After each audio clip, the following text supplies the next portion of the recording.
Efendim iyi akşamlar. Yeni bir empatiden, yine empatiden sizleri saygıyla selamlıyoruz. Bu akşam çok yetenekli, çok başarılı, çok yakışıklı bir meslektaşımı ağırlıyorum. Cansel Erçin. Hoş geldin Cansel'cim. Nasılsın? Sağ olun, teşekkür ederim güzel iltifatlarınız için. Benimle siz diye konuşma lütfen. Tamam abi. Yanlış anlarlar. Eee, Kırık Kanatlar dizisiyle önce tanıdığınız başka işleri, çokça işleri var ama hani kitlesel olarak tanındığı Kırık Kanatlar. Sonra hemen arkasından Hatırla Sevgililer, Gönül Çelenler, Kötü Yol, Dayan Yüreğim, Sol Yanım gibi diziler var. Dijital platformlarda yayınlanan Senkron, Börü 2039, Atsız Aşıklar, Kimler Geldi, Kimler Geçti gibi şahane işleri var. En son şu ara çokça konuşulan Masumiyet Müzesi'ndeki Turgay karakteriyle izliyorsunuz. Cansel'cim neler yapıyorsun? Çok çalışıyorsun. Bir de Asilium var tabii de. Evet, ha. O işi çok seviyorum. Asilium. Asilium, Tamam, göç etmek. Latince tamam, asil. tamam. Çok güzel bir hikayesi var. Biraz böyle Squid Game kafasında. Hı. Enteresan böyle bir adaya düşen O göçmenlerin yayında mı şu anda? yayında. Yayında. Çok böyle enteresan bir iş oldu. Çok farklı, distopik bir dünya. Seviyor musun o tür işleri? Çok, Okurken de seviyor musun? Roman, tabii, edebiyatta da tabii, seviyor tabii. musun? Çok seviyorum. Distopya biraz yorucu bir şey.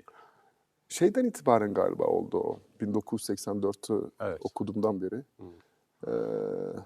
Dünyamızı anlamayı, bu sistemin içerisinde nasıl çabaladığımızı, neyin ne olduğunu böyle çözmek için galiba okudum gençliğimde. 1984'ü 1980. sevenlerle sevmeyenler olarak dünya ortadan ikiye ayrılır malum. Sen sevenlerdensin demek. Seviyorum ben. Peki, Brazil var mesela film. Brazil tabii Tam ki. onun Gilim, kafasında. evet. Evet. Peki Cansel, bizim programı hiç baştan sona seyrettin mi? Evet, seyrettim. Nasıl buluyorsun? Severek mi geldin, Ki sevmeyerek mi ben geldin? istedim biliyorsun. Yok ya. Karşılaştık dedim Evet, ki evet. Ahmet abi ben programa katılmak istiyorum lütfen. Ama nedeni çok hoşumuza gitti bizim. Tabii. Çünkü Atlas'la ilgili. Atlas'la ilgili arşiv programı dedin sen. Çok Evet. doğru söylüyorsun. Yani ileride Atlas'ın izleyebileceği program Oğlunun olacağını izleyebileceği bir düşünüyorum. Yani şey. Evet. kalıcı, televizyonda böyle nadir kalıcı programlardan bir tanesi diyebilirim. Evet, her zaman formatlar uygun Evet. olmuyor kalıcılığa. Bazen gel geç şeyler de yapılıyor ama bu bizmiş. Evet, gerçekten de bir arşiv. Ben Türkiye'ye geldiğimde sen de biliyorsun benim halimi. Yabancılaştım. Yani bu Fransız bilmez. Hatta setlerde de problem yaşadım. Babana dair bir şeyler taşıyor musun? Yani babamın karakterini taşıyorum çok. Öyle mi? Ve çok seviyorum onun gezgin karakterini. Sakın insanlardan korkma derdi. Lütfen utanma ve korkma derdi. Atlas'ı görmesini çok isterdim. Aşk tanımı yap. Kadınların şöyle bir olayı var. Bir şeyleri net şekilde söylemiyorlar. İstiyorlar ki biz bulalım. Aldım böyle bir öpücük kondurdum, flashlar patladı. Yakalandınız mı? Cansel Bey evlilik ne zaman, çocuk düşünüyor musunuz? Atlas nasıl bir dünyada yaşasın istersin? Bu soruyu soracaksın diye çok korkuyorum. O hırs, o şey, bunu alacağım, o haz peşinde değilim artık. Önce biz buna ahiret soruları diyoruz Cansel. 2-3 tane kavramsal sorun var. Bunlar hikayenin içinde geçecek daha sonra bu kavramlar. Takıntıyla alışkanlık arasında bir fark var mı sence? Var tabii. Nedir o? Takıntı biraz böyle alışkanlığın ötesinde bir şey ve abartı ve obsesif hale gelmiş bir durum. İnsan bir yerde böyle alışkanlık sürekli tekrarlayan bir şey önüne gelince ve yaptığında bir yerden sonra kendini sorgulaması lazım. Acaba ben nereye kadar bu obsesifliği ve bu takıntılı halimi ne kadar bana zarar veriyor mu, etrafa zarar veriyor mu diye kendi kendini sorgulaması lazım diye düşünüyorum. Alışkanlıklar öyle değil midir?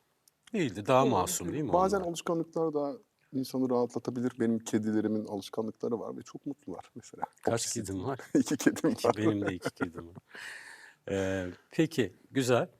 Şık ve özenli olmak. Bunu sana çok rahat soruyorum. İyi bildiğim bir şey. Seni her zaman şık ve özenli görmeye alışığız biz. Bir insan için ne kadar önemli, değerli bir şey bu? Olmazsa olmaz mıdır? Ne dersin? Ya aslında ben o kadar şık ve özenli olmaya çalışmıyorum. Daha doğal, daha rahat olmaya çalışıyorum ama benim eşim Tuğçe diyor ki lütfen bak mesela ben sakallı gelmek istedim bugün. Dedi ki sen dedi daha böyle Temizken daha. temiz gel dedi. Sana dedi daha genç gösteriyor. Daha böyle spor giyimin içinde daha rahat edersin kendini dedi. Peki dedim. Sonra düşündüm dedim ki haklı. O yüzden de ona hak verdim. Gittim böyle tıraş oldum ve özendi geldim.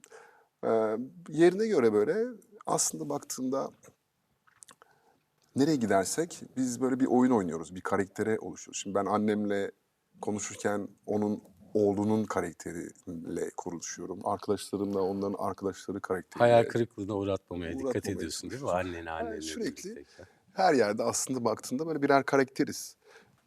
Ve doğum günümüz geldiğinde ve bütün bu herkes böyle birleşince en rahatsız olan kişi o doğum günü kutlanan kişi oluyor. Çünkü karşında nasıl davranacağını bu sefer bilemiyorsun. Ee, evet ya bence gene de aslında baktığında gene de özenli olmak iyi bir şey yani. Hoş bir şey değil mi? Hoş bir şey. Hem kendine, Hem kendine ikinci hem de derecede etrafına etrafına. saygı falan.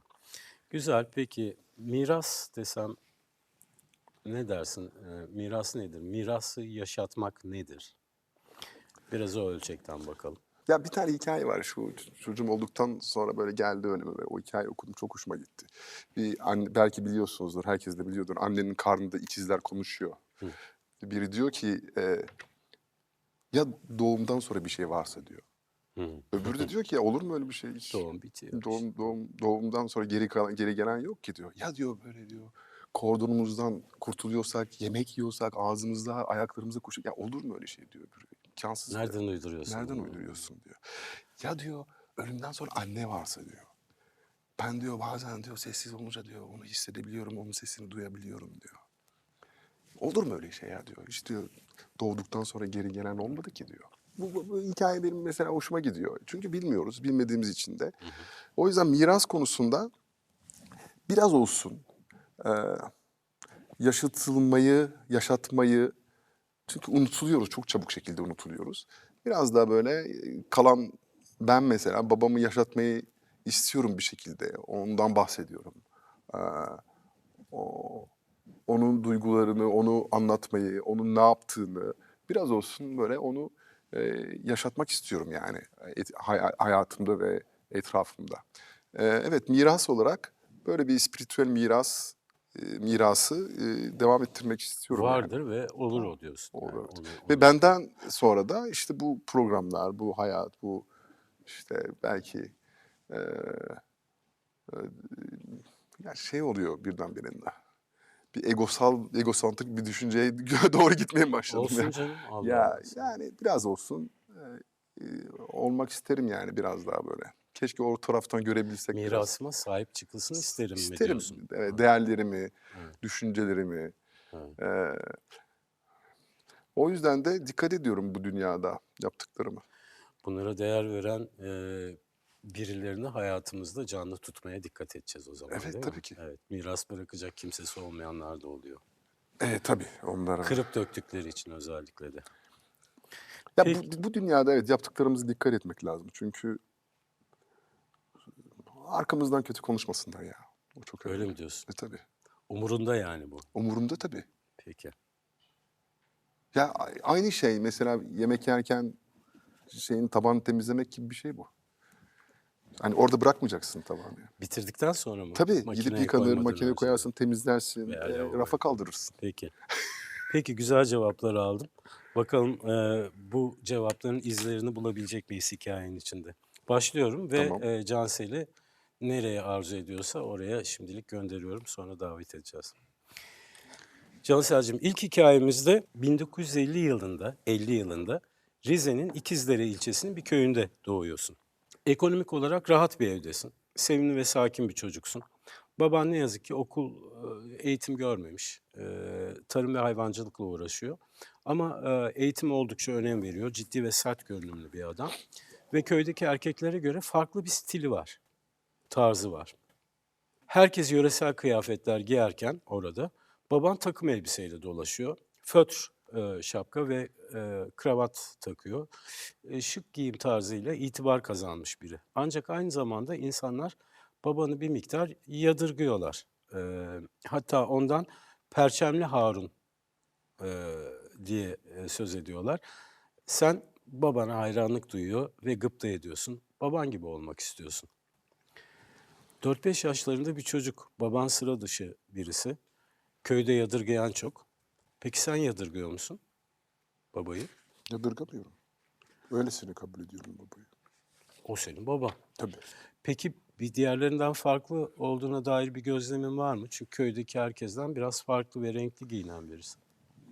Ya var tabii ki ama o bana çok güzel bir söz söyledi. Dedi ki sakın dedi insanların düşüncelerini takma. Sakın onlarla muhatap olma.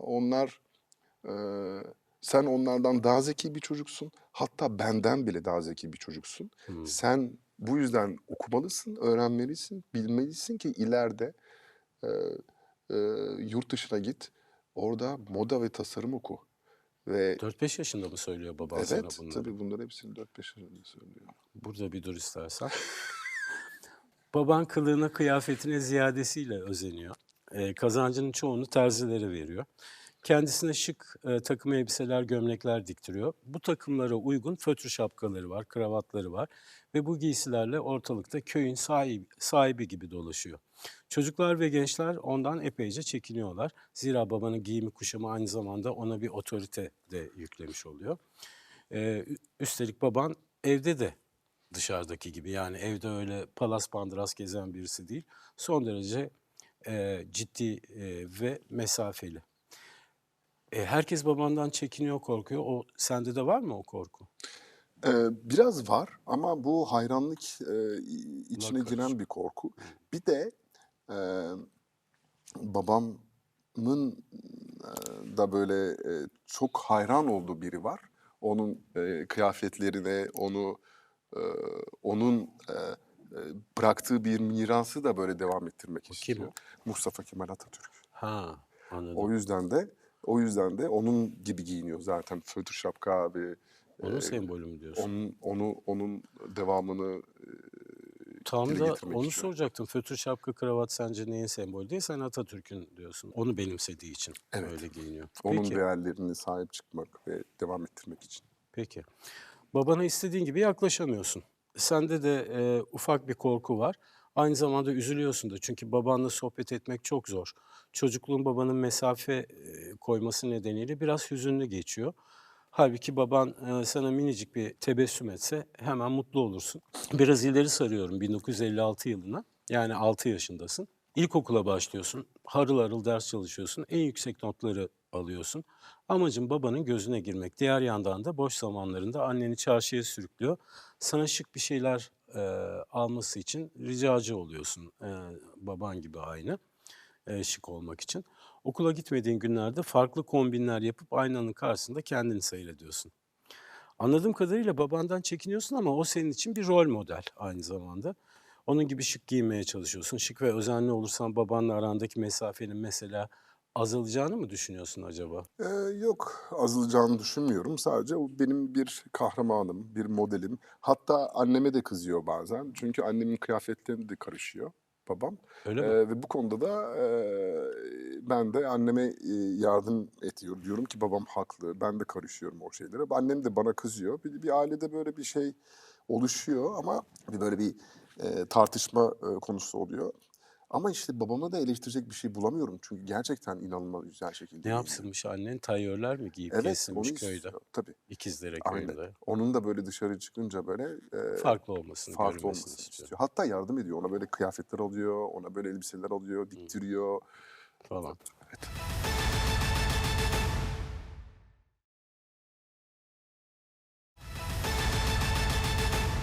Babanla aranda bir şıklık rekabeti de Ay ne güzel. başlıyor. Babam bu halinin gayet farkında, çünkü ortaokulda da bu durumu sürdürüyorsun sen. Yıllar ilerledikçe vazgeçtiğin bir şey değil. Bunun üzerine babam bir gün çok okuman gerektiğini söylüyor sana. Bu hayatta sadece birikimli kişiler itibar ve saygı görür diyor. Yıl 1962, 12 yaşındasın bunu duyduğunda babandan. Ne demek istedi sence? Sırf dış görünüşün insan hayatında yeterli olmadığını mı söylemeye çalışıyor acaba? Ya aslında görüntünün çok önemli olduğunu söylüyor. Ama aynı zamanda o görüntünün arkasında derinlerinde de bir şeylerin olması gerektiğini de söylüyor. Yani sadece görünüş değil, evet, biraz da böyle kültür sahibi olmam gerektiğini de söylüyor. Evet. Mutlaka diyor, okuman lazım, bilmen lazım. Yani bir kişi neden başka bir kişiden bir işi daha iyi yapabilir? Çünkü daha çok biliyor. Daha donanımlıdır. Daha donanımlı. Donanımlı olmamı istiyor. Formanın hakkını Evet, vereceksin. öyle diyor. Babanın dolabında terzilere diktirdiği bir yığın elbise var. Baban evde yokken dolaptaki takım elbiseleri inceliyor, kumaşlarına dokunuyorsun. Her günün babana imrenmekle geçiyor ama o çok gıpta ettiğin baban ne yazık ki bir gün maalesef rahatsızlanıyor. Sizin için bir hastane rutini başlıyor o günden itibaren. O zaman zarfında senin dikkatini çeken en önemli şey babanın hasta yatağında bile takım elbiseyle yatması oluyor. Yani derli toplu her zaman hasta yatağında bile. Gün geçtikçe baban için endişeleniyor, korkuyorsun ve bir gün maalesef korktuğun başına geliyor. Baban vefat ediyor. Sence babanın hasta yatağında bile takım elbise giymesinin sebebi neydi? Baban neyin peşindeydi? Hasta yani artık. Ya o ışık görüntüyü sonuna kadar korumak istedi. İnsanların onu perişan halde, o çökmüş halde onu görmek, öyle göstermek istemedi yani o halini. Ee, Bu da gayet natürel bir şey. Doğal, doğanın içinde olan bir şey. Hayvanlar bile, filler olsun, kediler ölüm yaklaşınca, ölüm gelince uzaklaşırlar. Uzaklaşırlar. Orada kadavralarını göstermek istemezler. Biz de öyleyiz. Bir şey olduğu zaman yok bir şeyim falan diye bir refleks olarak bunu hemen Hasta söyleriz. yatağında bir adam çok şık olmasa, bakımlı olmasa geleni gidenin umurunda olur mu? Onu olmaz ama onun için önemli olan onun için. Kendisi için yapıyor bunları. Kendisi için yaptı. Biz babamızı her türlü severiz. Her türlü babamızı Kabul ederiz. kabul ederiz. Evet. Onu öyle olmak istedi. Peki babanla bu yaşına dek dilediğin gibi bir iletişim kuramadığını konuştuk. Çok da erken kaybettin tabii 13 yaş. Doyamadın. Ne hissediyorsun baba kaybı? Ya Sana işte ne yaptı? ben de onun gibi olmak isterdim. Ben de onun gibi giyinmek isterdim. Baba evet haklısın. Donanımlı olmam gerekiyor. Gideceğim yurt dışında okuyacağım ve ben de güzel giyineceğim. Ben de özenli olacağım demek isterdim. Yani dediklerini yapacağım demek isterdim. Çünkü ben seni her halükarda ister Ya da güzel bunları görmesini görmesini isterdin, değil isterdim. mi? Aynen önemli, en önemlisi bunları görmesini isterdim.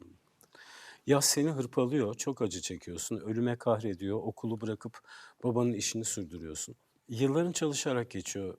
Kendine şık gömlekler, pantolonlar, ceketler alıyor. Baban gibi şık ve özenli olmaya gayret ediyorsun. 20'li yaşlarında da evleniyorsun. 30'lu yaşlarına geldiğinde kız evlatların oluyor. Ailenle mutlusun ama yasın bitmiyor. Babanın yokluğunu derinden hissediyorsun ve bu acının üstesinden yavaş yavaş babana dönüşerek geliyorsun. Babanın dolabındaki takım elbiseleri artık sen giyiyorsun. Bu alışkanlık senin için bir tür takıntı haline geliyor. Fötr şapka ve kravatları da takarak köyde bir otorite figürü gibi geziyorsun. Yeni imajın herkesi çok şaşırtıyor. Sana Bay Foter, Fötr'den gelen Foter diyorlar. 40'lı yaşlarında Rize'de giyim tarzınla bir sembole dönüşüyorsun halk arasında. Ve babanın aksine senden kimse çekinmiyor, korkmuyor. Her gören seninle fotoğraf çektirmek istiyor. Ve hayatını böylece rengarenk geçiriyorsun. Biraz ileri sarıyorum. Ta 76 yaşına geldik 2026 yılında. Ben nereye kadar 76 geleceğini yaşındasın. anladım ben. Kim olduğunu da anladım galiba. Yok. Bu bence zor. Bu yaptıklarının amacı babanın mirasına sahip çıkmaktan da öte aslında onu yaşatmak mı? Onu sorayım sana. Bir tür babayı yaşatma şeyi mi? Yani baban senin için bu şekilde mi ölümsüzleşiyor Tabii, belki de? tabii. Kesinlikle öyle. Bilinçaltı en azından. Hmm. Belki ben o dönemde fark etmediysem bilinçaltı öyle oldu. Yani hep onun kıyafetlerini aldım, giydirdim. Hatta çok bak tuhaf şekilde, enteresan şekilde hiç gidip tadilat yaptırmadım. Yani vücudum ilk önce giydiğim o kıyafetler bana bol geliyordu veya geniş geliyordu, bir şey oluyordu. Ondan sonra yıllar Doldurdun mu içini? ilerledikçe ben o kıyafetlerin içinde doldurdum. Çok hoş. O kadar yani ve doldurduktan sonra da Daha da doldurmadım, taşmadım yani. Tam o Orada yerde durdun. durdum. Bilinçaltı böyle bir şey işte. Çünkü babamı tekrar, hani, babamı yaşatmak istedim. Çünkü evet, Peki çok bu erken hâlâ kayboldu. sen misin elbisenin içini dolduran, tam doldurmayı başaran, taşırmayan bu kişi hâlâ sen misin yoksa artık baban mı? Yani benlik var ama, %90 babam. Baba. Babama dönüştüm. Eee, Ama dediğim gibi bu sonra da şöyle enteresan bir şey oldu. İlk önce bilinçaltıydı. Fark etmedim. Ama belli bir yaşa geldikten sonra gerçekten de tam o yaşımdaki görüntüye geldiğimde dedim ki artık işte tam babamım ve farkına vardım. Evet, ben bunları hep ben babam olmuşum ve babama dönüşmüşüm ve çok tuhaf bir şekilde bundan keyif almaya başladım. öyle mi? Evet, Memnunsun yani bundan. evet. Babam olmaktan o kadar mutlu oldum ki. Tanışalım mı bu şık beyefendiyle?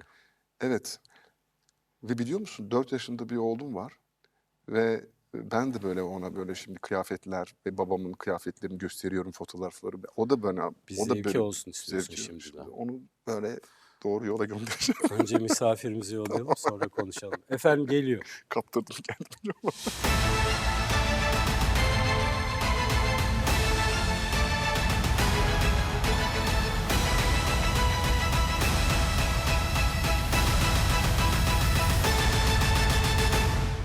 Yaşar Fazlıoğlu, Rize'nin Ay, moda ikonu Yaşar Fazlıoğlu için giyim bir var olma biçimi. 10 pardösü, 40'a yakın takım elbise, fötr şapka ve 10 çiftten oluşan ayakkabılarını ailesinden ayrı tutmamış hiç. Onlara çok kıymet veriyor ve şöyle demiş. Rahmetli babam fötr takardı. Ben de bunu devam ettiriyorum. Elbiselerime eşim kadar, kızlarım kadar değer veriyorum. Çok severim. Rozetlerim, yüzüklerim, elbiselerim, atkılarım, ayakkabılarım, fötrlerim benim için kaçınılmazdır. Giyim benim için bir varlıktır. Güzel giyinmediğim gün kendimi hasta hissederim demiş. Renkli, hoş bir şey. Yani bu bir takıntıysa da tatlı bir takıntı çok değil mi? güzeldi. Hani alışkanlık gibi görünüyor ama Evet, bir takıntılı bir alışkanlık evet, galiba babadan oğula. evet. Ama çok da hoş bir şey. Ya kimseye zarar Göz şenliği, yok, evet. kendisi giyiniyor, kendi takıntısı. Bu çok güzel bir takıntı. Hayatın içinde bir renk Bu değil mi? Çok passion, hoş. tutku. Tarzı da hoş, güzel. Mutlu bir yaşam diliyoruz. Uzun ömürler diliyoruz beyefendiye. Sevgilerimizi, selamlarımızı yolluyoruz Yaşar Fazlıoğlu'na. 1950 yılında, 50 yılında Rize'nin İkizdere ilçesinin bir köyünde doğuyorsun. Ekonomik olarak rahat bir evdesin. Herkes yöresel kıyafetler giyerken orada baban takım elbiseyle dolaşıyor. Fötr şapka ve kravat takıyor. Sen babana hayranlık duyuyor ve gıpta ediyorsun. Baban gibi olmak istiyorsun. Harıl harıl ders çalışıyorsun. En yüksek notları alıyorsun. Amacın babanın gözüne girmek. Baban evde yokken dolaptaki takım elbiseleri inceliyor, kumaşlarına dokunuyorsun. Bir gün maalesef rahatsızlanıyor. Sizin için bir hastane rutini başlıyor o günden itibaren. O zaman zarfında senin dikkatini çeken en önemli şey babanın hasta yatağında bile takım elbiseyle yatması oluyor. Baban vefat ediyor. Yaz seni hırpalıyor, çok acı çekiyorsun, ölüme kahrediyor, okulu bırakıp babanın işini sürdürüyorsun. 20'li yaşlarında da evleniyorsun. Babanın dolabındaki takım elbiseleri artık sen giyiyorsun. Yeni imajın herkesi çok şaşırtıyor. Sana Bay Foter, fötrden gelen Foter diyorlar. Yaşar Fazlıoğlu, Rize'nin moda ikonu Yaşar Fazlıoğlu için giyim bir var olma biçimi. Cansel'cim şimdi senin soruların var. Aslında takıntılı ve işte belli alışkanlıkları olan Yaşar Fazlıoğlu'ndan söz ettik. Şeyi merak ediyorum, senin öyle takıntıların, alışkanlıkların var mı? Benim yok böyle takıntılarım ama babam da böyle takım elbiseyle çıkardı, gezerdi. Bir tahminim var diyordun. Kimi tahmin etmiştin? Ya İstiklal'de bir Evet, evet. arkadaşımız vardı. Bıyıklı, Evet. O fötürlü, evet, zannettim evet. bir ara. O çok kıyafet değiştirmezdi ama o çok rozetli Rozetli falan, evet falan. değil mi? O bir Atkısı anda ondan matkısı. sonra sen Doğru, hayır deyince evet dedim, o olamaz. doğru, doğru. Peki dış görünüş ve karakter ikisini birbirinden bağımsız ele almak ne kadar doğru? Sen hangisiyle öne çıkmak, takdir edilmek istersin? Derin kültürümle bizim yani tabii ki donanımlılığımla çıkmak isterim. Tecrübelerimle, işte Cansel'le sohbet etmek ne kadar keyifli desinler. Sevsinler benimle beraber böyle gezmeyi. Kıyafetlerimle ne yapacağım? Bunların hepsi İşini yapma biçimiyle tabii, ilgili düşünsünler diyorsun, tabii. konuşsunlar. Bir de değişken her şey. Beğenilmek hoşuna gitmez mi? Kıyafetlerimle mi? Kıyafetlerinle de. Ya hep hoşuna gider tabii ki her zaman. Ama sadece kıyafet geçici bir şey. Moda zaten adı üstünde. Bir sene Tabii böyle yenisi giyiniyorsun, gelince yenisi, yenisini yenisi. giyersin, ne var Ama yani? her zaman dedin yani her zaman şık görünmeye çalışıyor, şık giyiniyor, güzel giyiniyor falan. Okey, süper. Hikayedeki Yaşar Fazlıoğlu babasının mirasını bugüne taşımış bir karakter. Sen de karakterinde ve hayatında annene babana dair bir şeyler taşıyor musun?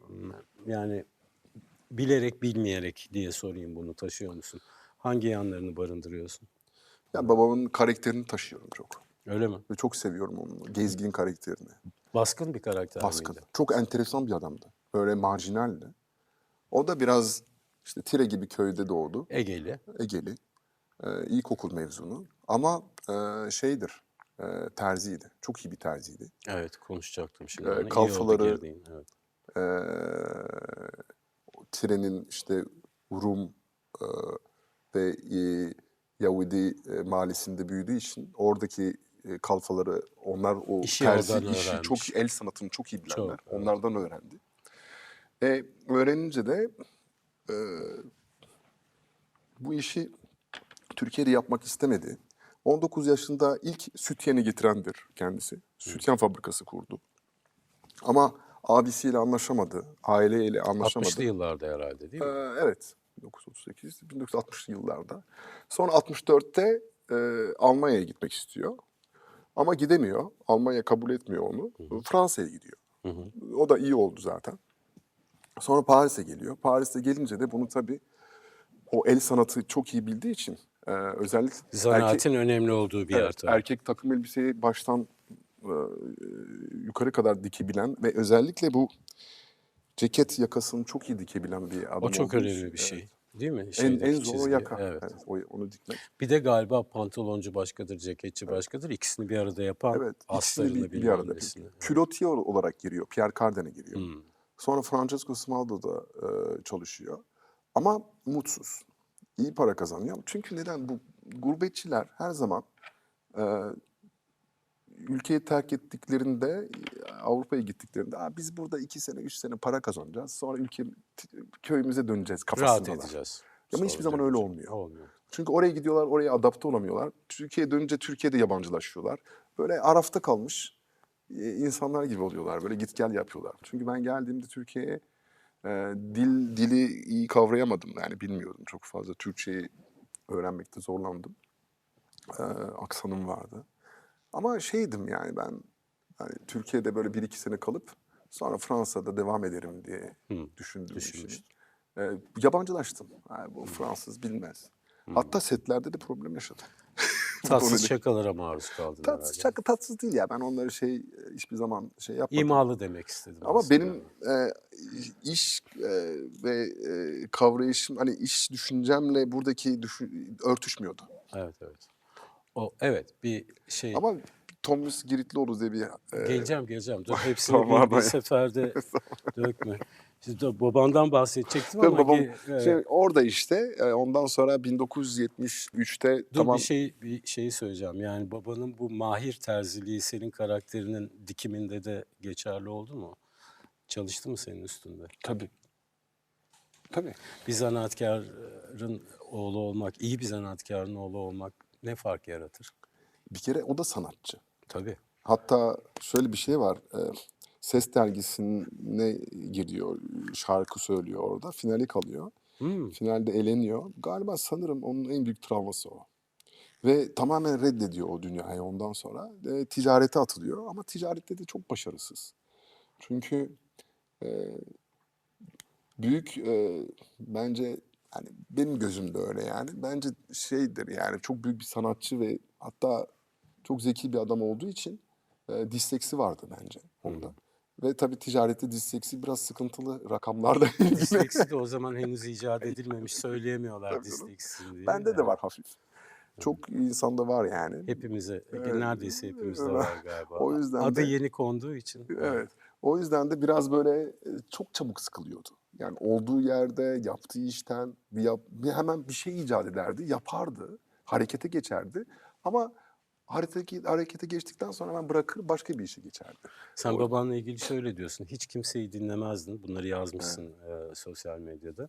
Her şeyi kafana göre yapardın. İnsanlara güvenmezdin. Hayata, dünyaya ters tarafından bakardın. Kimisi sana deli derdi ama sonunda her zamanki gibi haklı çıkardın. Yani ne derdi biliyor Neden musun? insanlara güvenmiyordu acaba? Şunu söylemek istiyorum. Mesela 1990'larda mı, 88-90'larda mı biz arabayla git gel yapıyoruz. Türkiye'de? Paris'le Tire arasında. Ya dedi bu dedi, bak bir gün dedi bir para çıkacak dedi. Bütün bu dedi şeyler dedi, ne mark dedi bitecek dedi, Yugoslavya bitecek. Bunlar bir Euro'yu tane. tarif ediyor değil Ya mi dedim baba olur mu önceden? öyle şey ya? Nasıl anlaşsınlar? Hiç hayatta olmaz. Biliyor musun dedi. İnsanlar Ay'a gitmedi dedi. Çok büyük bir yalan dedi. Baba dedim lütfen bak bunu kimsenin önünde söyleme. Hani bizi Mahcup etme mahcup bizi. etme bizi falan filan diye kavgalar çıkarırdık. Şimdi bugün böyle tartışılıyor hala yani. Ben bilmiyorum gidildi mi Ben, gidilmedi mi ama sonuçta bilmiyorum orada değildim ama galiba gidildi. gidildiğinden şu anda %50'ye düştü yani. Acaba gidildi mi diye düşünülüyor şu anda. Baba dedim yapma lütfen. Yani hep Peki tersten her şeyi böyle hani böyle tuhaf bir adamdı yani. kedinin tüyünü tersten okşamak Evet, diye bir şey var Almanlarda. O deyimi bilirsin. Baban da demek ki kedinin tüyünü tersten. Peki onu kaybetmek sana nasıl yansıdı? Nasıl yönettin o süreci? Belli ki çok düşkünsün, özlüyor musun? Ya bir kere beklemiyordum. Çünkü ani bir ölüm Erken oldu. oldu. Ani bir de. O yüzden de ben çok şey oldum. Dışa vurdum zaten o üzüntümü. Hı hı. O yazıyı uçakta Fransa'dan dönerken cenaze için uçaktayken yazmıştım onu. Ya geçenlerde mesela Atlas'ı görmesini çok isterdim. Ondan sonra onunla böyle bazı gitmediği yerler var. Çok gezdi, dünyayı çok gezdi. Kamyoneti vardı böyle. Onunla böyle giderdi, gezerdi. Sabah 4'te uyandırırdı bizi. Hadi Tire'ye gidiyoruz derdi. Böyle ani böyle gitme istekleri oluyordu. O yüzden bazen de gittiğim yerleri böyle ilk keşfettiğim yerleri mesela Japonya'ya gittiğimde e, babam burayı çok severdi. Olsaydı hayatta falan diye böyle düşüneceğim. Sarılmak istiyorum sadece böyle onunla böyle 5 dakika muhabbet etmek isterim. Ee, bir stil miras kalmış oğluna Fazlı Bey'den, babandan sana miras benzer bir şey var mı? Hep sürdürdüğün. Yani senin sürdürmeni istediği, senin de bunu becerdiğin bir şey var mı? Var. Nedir? Cesaret. Bak dedi bana de, sakın insanlardan korkma derdi. Lütfen utanma ve korkma derdi. Lütfen kafandaki bir şey varsa hemen yap. Ee, O konuda. Çünkü sistemin içerisindeyiz ve o sistem sürekli bizi engelliyor, bir şey Kalıplıyor. kalıplıyor. Bir bakıyorsun, bir yere gitmek istiyorsan git, bir şey yapmak istiyorsan yap, dene. Ve bunları o öğretti bana. Çünkü o bir okulla ilgili de mesela ben okuyordum Fransa'da. Bayağı böyle seviyordum o okumayı. Çünkü annem babam bana hiçbir zaman okula git demedi.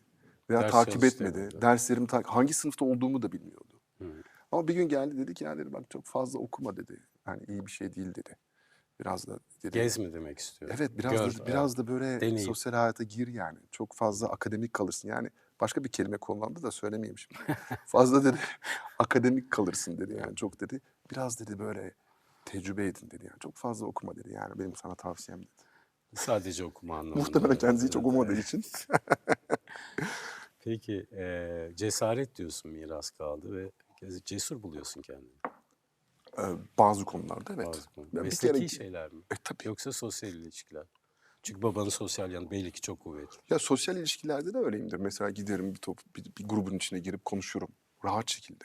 Bu sadece şey olduğu için değil. Hani tanınmış veya oyuncu olduğum için değil. Eskiden beri böyleyim. Babam da öyleydi. Bir şey istemekten. Mesela Medeni cesaretim tabii yüksektir diyorsun. onlar bir de mesela bir yerden bir yere taşınmak, bir yerden bir yere Yer gitmek. değiştirmek. Tabii bunlar aslında diyeceksin ki bu mu cesaret? Ama insanların Yo yo içinde bu çok büyük bir tabii tabii. korku, o korkuyu yenmek. Sonra hani mesela mesleki anlamda da evet. Çünkü oyunculuk bir kere yapmak için cesaret isteyen bir meslek. Evet, riskli bir Ayrıca iş tabii. ayrıca şurada mesela kendimi cesur buluyorum. Ben Türkiye'ye geldiğimde sen de biliyorsun benim halimi. Hani hala da sıkıntılarım var. Hala da böyle onun üzerine çalışıyorum. Ama e, Türkçemi benim en çok ilerleten şey tiyatro oldu. Tabii, Ve ben tiyatroya adım attım burada. E, Normal bir Türk oyuncudan 100 kat daha çalışmam gerekiyordu. tabii. E, Ve bunu hiçbir zaman da böyle yapay şekilde olmasını istemedim. Doğal şekilde ağzımdan çıksın Hı hı. istedim. Ve burada çünkü ben tiyatrocuydum. Evet, dedim ki ya bir gün tamam işte dizilerde oynuyorsun, para kazanıyorsun, istediğin işleri yapabiliyorsun. Ama bak Cansel, sen ilk adım attığında Fransa'da sahneye sen tiyatrocusun. Senin yerin tiyatro, sen oyuncusun, aktörsün. Mutlaka tiyatroya dönmen lazım. İşte Zeliha Berksoy'lar olsun, Ayda Aksel'ler olsun. Burada o Türkçemi düzeltmek için bayağı uğraştım. Yani 2 senemi aldı hayatımda. Peki abim var, Evet, değil mi? Ha evet. yok pardon, dur önce anneden girelim. Hiç sürekli sen babandan bahsediyorsun. Annecinden bahsetmiyorsun. Çiftlikleri varmış, tütün kırarmış, değil mi? Evet, çok. İlk gençliğinde yani. Evet, Evet. 14-15 yaşında. Hatta akrep soktu. Hala Anlatsana biraz izi var. ilişkiniz nasıl evrildi? Nasıl bir kadındır? Yani annem ne yapsın kadın? Yani 2 tane erkek, bir de babam. 3 adam evde. Ama biz ona çok sahip çıktık. Çok seviyoruz onu. Tire'de şu anda, memlekette. İşte evin altındaki kedilere bakıyor. Hı hı. Lütfen yardımcı olun ona. Özellikle Tire Belediyesi. Tire o Tire Belediyesi. Tire kedi, Belediyesi. kedi evleri istiyoruz. Kedi evleri Kedi istiyoruz evleri Tire'ye. istiyoruz. Ya Yardımcı olun. Tire'de de kedi evine ihtiyaç var mı? Herkes sevmiyor mu kedileri? Seviyor, Herkesin evinde seviyor. değiller mi? Seviyor ama çok var sokakta kedi. Çok var. Bir de o kediler onu böyle bir şeysi var işte e, bir görevi var her gün. O onu böyle Ayakta tutuyor, ayakta motive tutuyor. ediyor. Bir de salı pazarı var. O pazara gidiyor salı günleri. Çok mutlu yani Tire'de. Alışverişe mi gidiyor yoksa bir şey satmaya mı Alışverişe gidiyor? gidiyor, alışverişe Tamam. gidiyor. Bir de tabii komşular var, her gün geliyor. O yüzden de bir sosyal hayatı var. Bu çok önemli o Peki yaşta. baban gibi uyumlu muydu Fransa'da annenle? Babamdan daha uyumluydu. Daha mı uyumlu? Tabii tabii. O da çok çalıştı. O da O ne yapıyordu? o da Dikiş mi? terzi, Dikiş. konfeksiyon. Ondan sonra tadilat işleri de yapıyorduk. Onlar da öyle. Ondan sonra tabii abim ticarete geçtik biz. Tekstil üzerine. Evet. Denizli'den işte çarşaf, ondan sonra Fransa'ya mı gitti onlar? Fransa'ya gitti. Fransa'da işte büyük alışveriş merkezlerine zincir marketlere sattık Zincirlere işte. gitti. Sonra Peki ben sıkıldım, bıraktım o işleri. abin devam ediyor mu? Abim devam ediyor. Hatta bitirdi artık. O da çünkü Yaptı sıkıldı o mı işten. dünyalığını? Yaptı. Yaptı, iyi hadi bakalım. Şahane. Abinle nasıl aranız? Çok iyi. Ve Biraz bahset. Evet. babam İş ortağın, eski iş ortağın anladığım kadarıyla. evet, ya iş ortağım şöyle iş ortağım. Abim benden 8 yaş büyük. Ah gerçek abi. Benim de Evet. ablam benden 8 yaş büyük. O tam gerçek abla, gerçek abi oluyor. Evet. Yakın olduğu zaman tam öyle olmuyor. Biraz itişe kakışı oluyor. Şimdi tabii ben 16-17 yaşına gelince o da 25 yaşlarındaydı.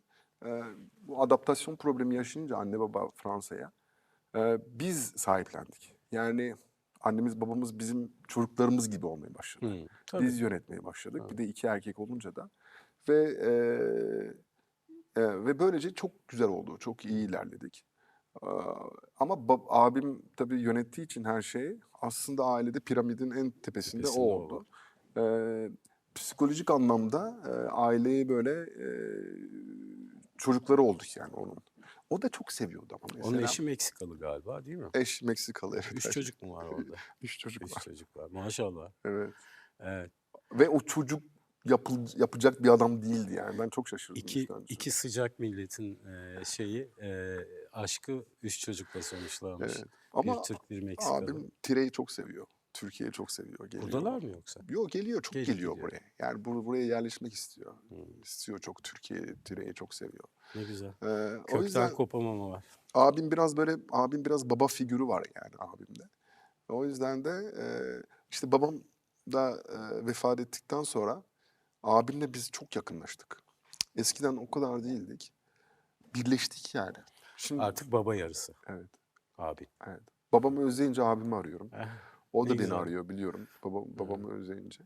Evet, O o ne daha yapıyor böyle, diyecektim. O da seni arıyor demek ki. o daha içten eee, yaralandı babamın ayrılığında. O da beklemiyordu.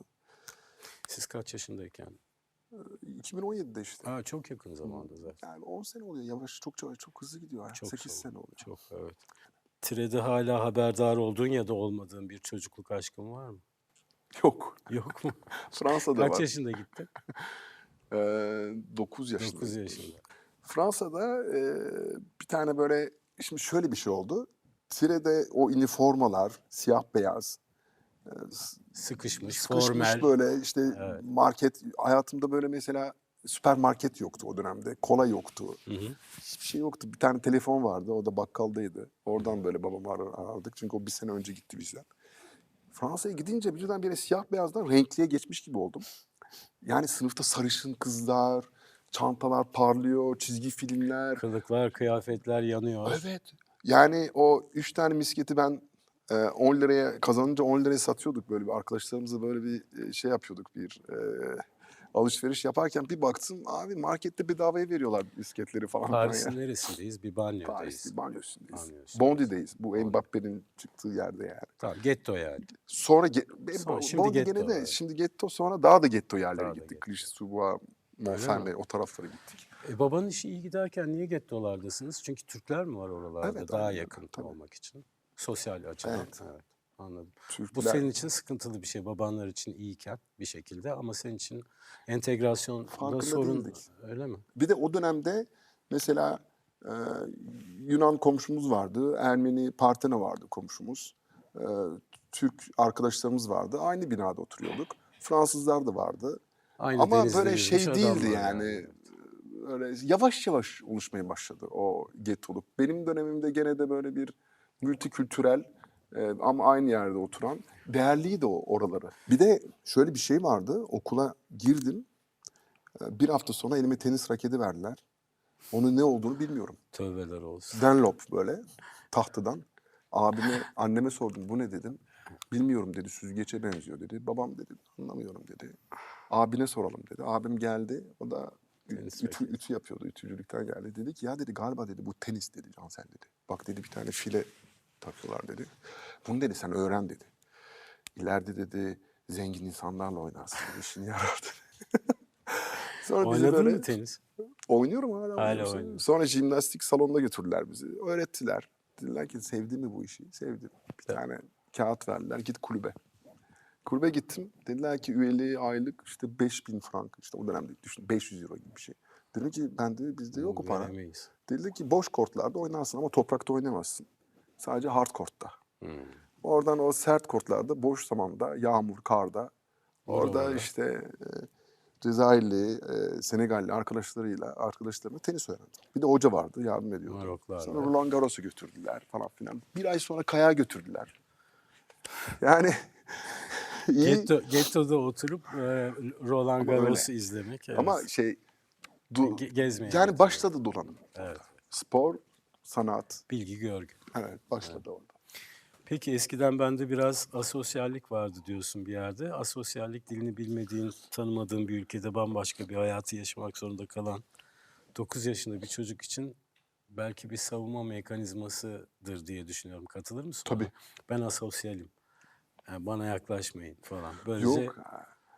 Yani şöyle dildeki zorluğum da anlaşılmamış olur gibi bir şey olabilir mi? Ya Çocuklar yapar böyle şeyler. dil zordu. Bir de para yoktu. Yani o yüzden de para kazanma Sosyalleşmek, peşinde. para. Ha, Ya anladım. tabii ki Zamanı. ya 12 yaşında mesela bir kız var. Böyle ruj sürmüş falan. Sen böyle abinin kazağını giymişsin. Annen saçlarını o kesmiş. Zaten bıyıklar da çıkıyor. Bir de soğuktan burnun sürekli tıkalı. Sen gidip o kıza nasıl yaklaşacaksın yani? Bir gün geldi o kız, benim böyle yanaklarımdan öptü. Ben de öyle kaldım. Kasılma suretiyle. Sonra Walkman'ını çıkardı. Michael Jackson çalıyor, Billie Jean. Dedi, Sana mı taktı? evet, tanıyor musun dedi, seni 1982. Yok dedim, tanımıyorum. Bu dedi Michael Jackson dedi, Billie Jean dedi. Sonra eve geldim, Erdoğan dayım dinliyor. Tanıyor musun dedim, Billie Jean, Michael Jackson. Kız öğretti bana. Peki ismini hatırlıyor musun kızım? Aksel'di galiba. Aksel. Evet. İşte o kız dediğiniz kız o. Anladım. Peki 2 evlilik yaptın. Şimdi Zeynep Tuğçe Bayat'la mutlu bir evliliğin var. Nefis bir oğlum var. Aslında burada bir yerde keşke çıkartsa mıydık ama hoşunuza gitmeyebilir. Onun için öyle bir şey Şimdi söylemeyeceğim. isminin neden Atlas koyduğumu anlıyorsunuz. Evet. Yani Tabii geçsin. teşekkür ederim. Ama bunu bize biraz anlat yani. Hadi Atlas'ı anlat biraz. Bir kere zaten Zeynep'le nasıl tanıştınız, nasıl teklif ettin filan onları da merak ediyoruz. İlk görüşte aşk mıydı? Yok. Yani Gönül Çelen'de oynuyordu. Hatta benim öğrencim oynuyordu. Piyano hocasıydım orada. Ama o enerjisi, o oyuncu olma hevesi. Yani şimdi ünlü olmak isteyen küçük küçük oyuncular geliyor setlere. Onları hemen görüyoruz biz. Ama onda böyle gerçekten de iyi bir oyuncu olma hevesi vardı. Biraz böyle konuştuk falan. Tabii ki hoşuma gitti ama küçük diye düşündüm ve çok da fazla şey yapmadım. Onu provoke ediyordum sürekli. Böyle dalga geçiyordum, eğleniyordum. O da tabii sinirleniyordu. Daha çok sinirlenince de daha çok hoşuma gidiyordu. Sonra aradan 10 sene sonra işte babam öldükten sonra bir de köpeğim de öldü. Yani o dönem böyle biraz böyle çok mutsuzdum. Ee, Hiçbir şey yapmak istemiyordum. Nişantaşı'nda orada böyle bir kahve içerken karşılaştık. Dedi ki tiyatrodayım dedi. Bu benim çok hoşuma gitti. İşte Fırtına oynuyor. Shakespeare'in Kemal Aydoğan sahnesinde. Orada gittim, izledim. Caliban. Çok da iyi oynuyor. Çok da hoşuma gitti. Sonra da böyle görüştük, muhabbet ettik. Sonra o da geldi, beni izledi. Öyle çok komik. Yani tam bunu anlasın. Anlat bir şey Anlatacağım, olmaz. tamam.